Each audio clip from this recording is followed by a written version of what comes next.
Durante los primeros días del mes de abril habíamos viajado por la cómoda vía del Orinoco desde la misión del Platanal hasta el raudal de Guajaribos. Guajaribos es palabra indígena que podría traducirse por salvajes, peligrosos, y ciertamente hasta hace pocos años aquí comenzaba el reino de lo desconocido. Sin embargo, queríamos alejarnos del río, en compañía de los habitantes de todo un poblado. Por una pica abierta por los indios en la selva, buscábamos un poblado del interior. No podíamos olvidar que el Yanomamo es un hombre selvático. No podíamos eludir que este es un indio que ha evolucionado, lo mismo que el pigmeo en África, en la selva virgen. En ella ha habitado durante años y años. Solamente en los últimos tiempos ha descendido a las márgenes de los grandes ríos y allí se ha transculturado. La llamada selva virgen, en la región habitada por los indios, generalmente de tipo caducifolio, los pequeños caños, como se llaman en esta región a los afluentes del Alto Orinoco, proporcionaban al indio agua potable y pesca abundante. La selva le daba todo lo demás, frutos naturales y animales.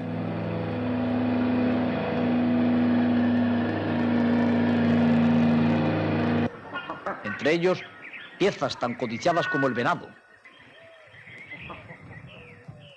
animales tan bellos como el ocelote,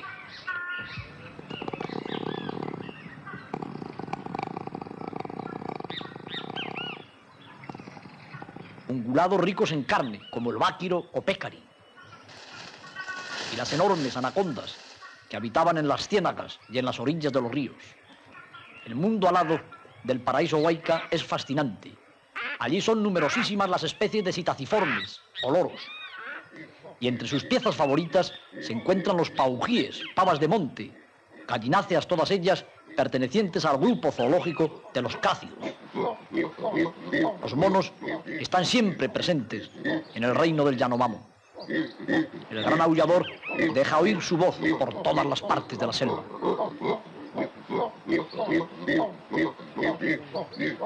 Pero el rey del paraíso Huayca es el jaguar.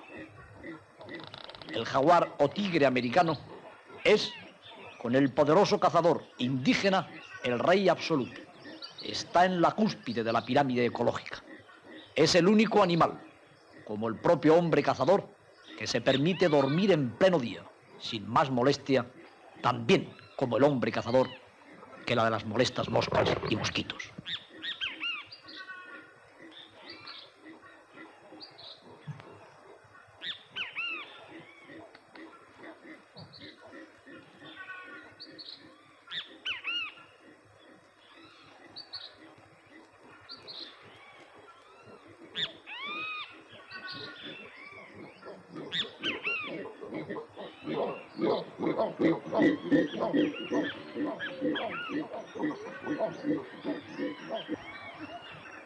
Siempre precedidos por nuestros amigos, los Yanomamos, atravesamos plantaciones de plátanos abandonadas.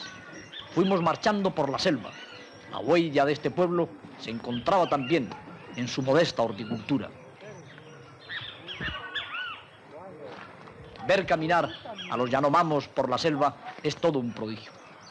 Este es un pueblo que jamás ha empleado ningún tipo de cabalgadura ni de carruaje. Este es un pueblo cazador, depredador y modernamente horticultor, que se mueve con la suprema elegancia de las criaturas que para trasladarse a cualquier parte tienen que hacerla por sus propios medios. Los niños, los poderosos cazadores, las mujeres portando los niños en brazos, nos asombraban por la facilidad de sus movimientos. Saben dónde pisan de una manera intuitiva, parecen infatigables, son capaces de marchar toda la jornada sin comer ni beber.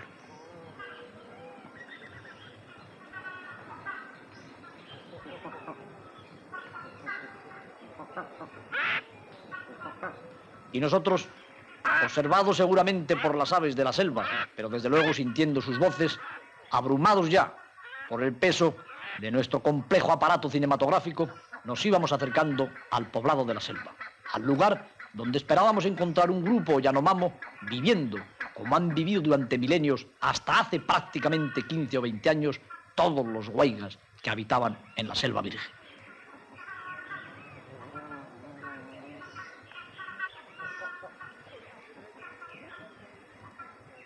llegamos a la aldea, que es sumamente sencilla. Puede decirse que nada altera la ecología y ni siquiera el paisaje selvático. Solamente unos pequeños cobertizos que reciben el nombre de tapirís.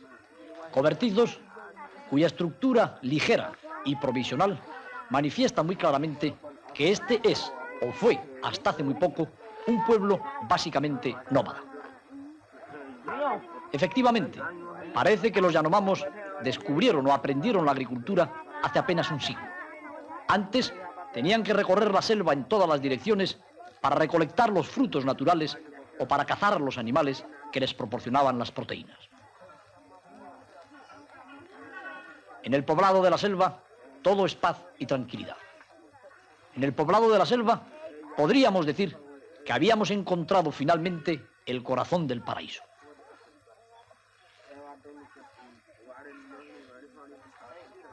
Los Yanomamos trabajan en sus sencillas manufacturas. Los Yanomamos descansan, charlan, comen, se dedican por entero a su compleja y riquísima vida social.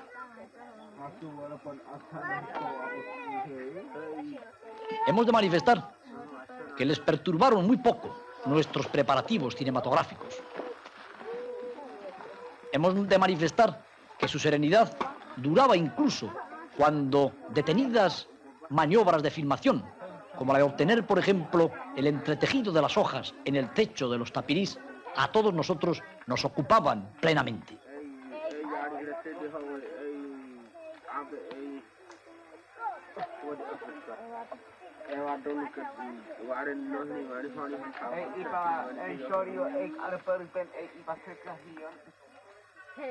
Los huaycas, entre tanto, permanecían sumidos. Diríamos que en su bienaventuranza, los huaycas, entre tanto, hacían las cosas que hacen y que han hecho siempre, desde el principio de sus tiempos.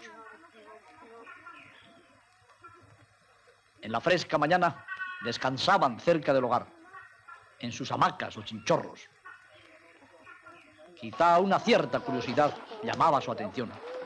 Los grupos de las mujeres y de los niños, los cazadores, descansando tras haber cobrado sus piezas. El eterno murmullo, la desparasitación.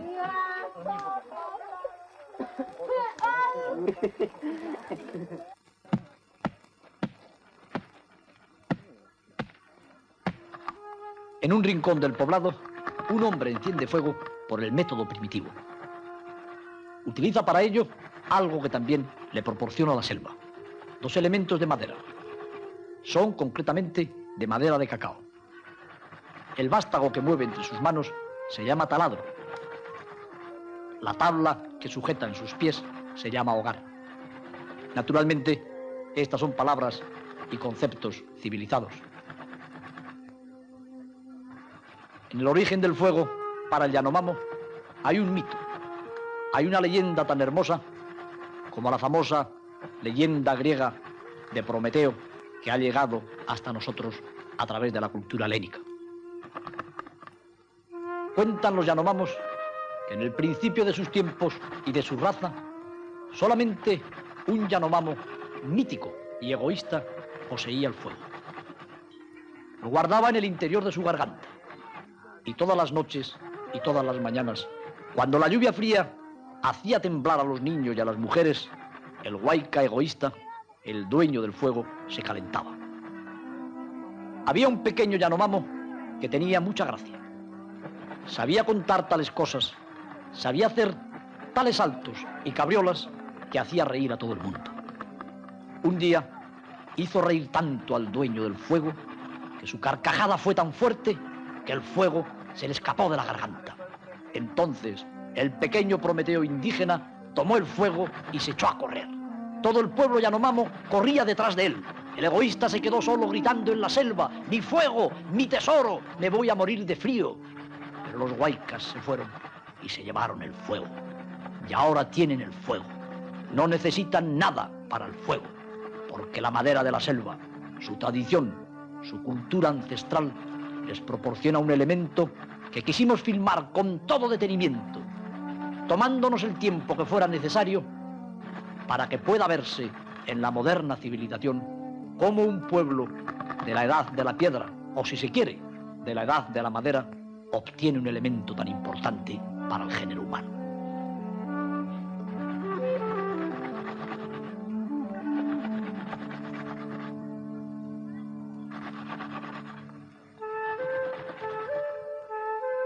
Lentamente van naciendo las blancas volutas de humo.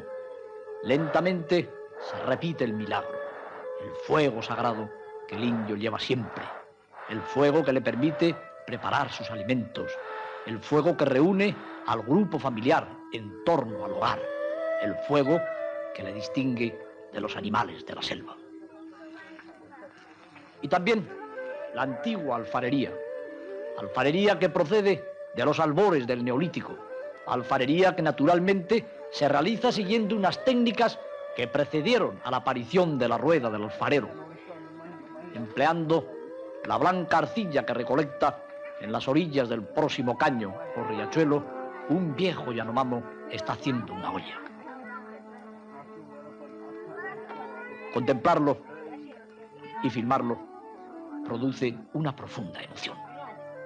¿Hasta dónde se adentran las raíces de este arte, de esta artesanía? A los albores de la humanidad. El cuenco imprescindible para transportar el agua. El cuenco que antes debía ser únicamente de madera, como este que están preparando otros huaycas, en el que prepararán e ingerirán los huesos molidos, mezclados con sopa de plátanos de sus difuntos. Pero seguramente, después del cuenco de madera, del cuenco monóxilo, vino el del alfarero. ¿Dónde lo aprenderían los Yanomamos? ¿Lo trajeron quizá ya del Asia los invasores de América a través del istmo de Bering? ¿O apareció simultáneamente en América y en Eurasia? Aquí está, sin saberlo y sin preocuparse por ello, el viejo Yanomamo haciendo su olla delante de nosotros. Tira a tira, con el trabajo de sus manos, como lo hicieron sus padres y los padres de sus padres. Ciertamente, en casi todos los poblados yanomamos hay ya ollas de aluminio que obtienen de las misiones. Ciertamente, quedarán ya pocos yanomamos que sepan hacer la alfarería primitiva. Quizá este sea un testimonio de gran valor antropológico. ¿Cómo hace un pueblo de la selva los receptáculos que le resultan para contener sus alimentos, sus agua o para almacenar algunos productos vegetales? Pero el Yanomamo básicamente es cazador. Donde se encuentra a sí mismo, donde brilla de felicidad y de maestría, es cazando en la selva. Porta sus armas, el arco poderoso, la flecha larga, el curar en la punta que puede paralizar a los animales. Aquí es donde encontramos al huayca. A su paso, corren las presuntas presas, desde la peluda araña mono al poderoso váquiro. El huayca tiene sentidos poderosísimos. Se mueve en la selva con toda la libertad.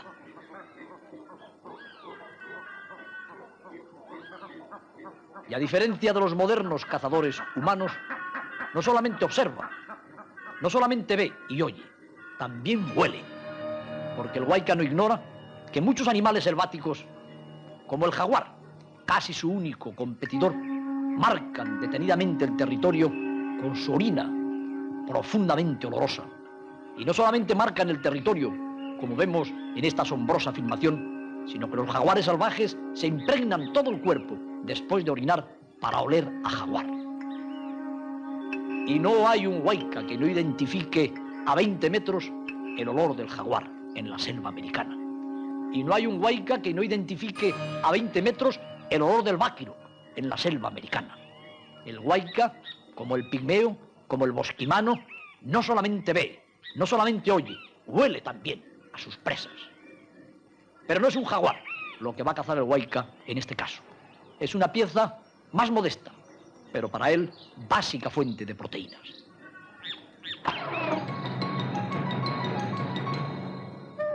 La puntería de estos cazadores es realmente asombrosa.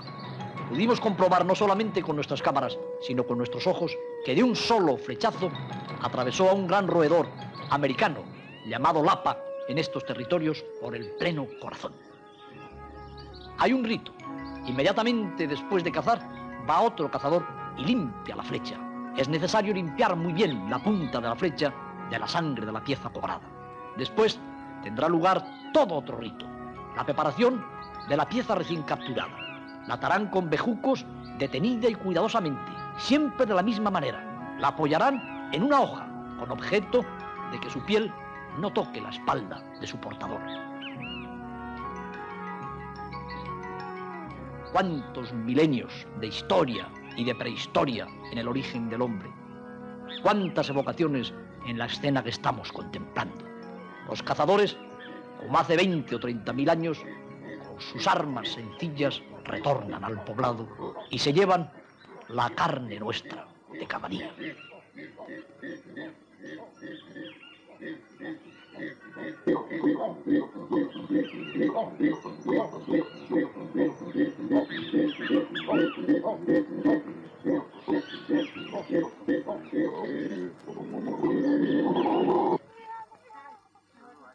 También regresan al campamento los recolectores de frutos naturales, que muestran ante la cámara el precioso cesto realizado sobre el terreno que contiene las golosinas de la selva, frutos de los arbustos, de las palmeras, bayas deliciosas, frutillas que probamos nosotros mismos y que tienen, diríamos que los sabores más apreciados por el más exquisito de los gourmets.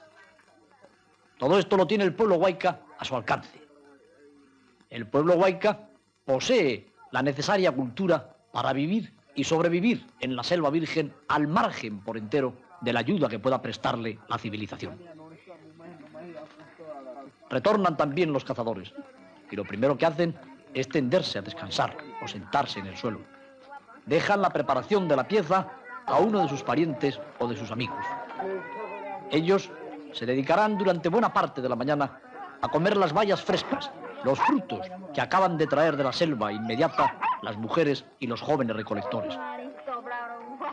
Seguramente mientras comen se contarán las hazañas de caza. Hablarán de los mitos y los ritos cinegéticos. Viven apaciblemente cerca de sus perros, de sus familiares, al alcance de la vista constantemente de sus mujeres y de sus niños. Esta es una comunidad cerrada. Esta es una comunidad humana. Aquí no hay hacinamiento, no existe la angustia, no existe el estrés. No se conoce un solo caso de un huayca que se haya suicidado. Comienzan la preparación de la pieza. Es un armadillo mediano. En Venezuela se llama cachicamo. También es ritual la preparación de las piezas. Quizá estamos asistiendo a un rito paleolítico. Lavan cuidadosamente el vientre del animal y después verán que practican una incisión horizontal, no longitudinal, como hace casi todo el mundo para desollar las piezas. Y es que los huaycas, como otros pueblos primitivos, cuecen o condimentan siempre las piezas de caza sin quitarles la piel. En este caso, la armadura. Hoy se sabe que en el tejido celular subcutáneo, entre la piel y el cuerpo de los animales, hay materias nutritivas de suma importancia. Hoy se sabe que quizá la manera también más a niveles de pura apreciación gastronómica de muchos animales es cocerles con la propia piel. Guardan la sangre en la vejiga del animal, porque a la hora de prepararle será muy importante la propia sangre del cachicamo para que tenga el gusto que según el paladar del huayca debe tener. Descuartizada la pieza, preparada, envuelta en su propio caparazón, se guarda hasta el atardecer, cuando será convenientemente sazonada, cuando será comida en medio quizá de uno de los ritos más importantes de los pueblos cazadores: comer la caza mientras se exaltan las virtudes del cazador.